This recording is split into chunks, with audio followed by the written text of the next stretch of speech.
Hi guys, welcome back to my channel. Do you want to play Google Play Store games on your PC? In this video, I will show you how to run Android apps and games on PC step by step. Let's get started. To use Play Store on PC, you need an Android emulator. We will use BlueStacks, which is one of the best and free options. Open your browser and search for BlueStacks. Go to the official website and click on Download. Wait for the setup file to download. Open the downloaded file, click on Install Now and wait for installation to complete.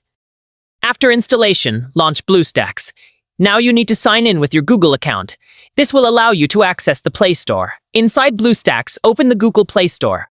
Search for any game or app you want. Click on Install. Once installed, click Open and start playing on your PC. BlueStacks gives keyboard and mouse controls. You can edit controls for better gameplay experience. For smooth performance, set graphics to medium or low, enable high FPS. Close background apps. You can also use Google Play Games for PC, official by Google. It supports some games without emulator. That's it. Now you know how to play Google Play Store games on PC easily.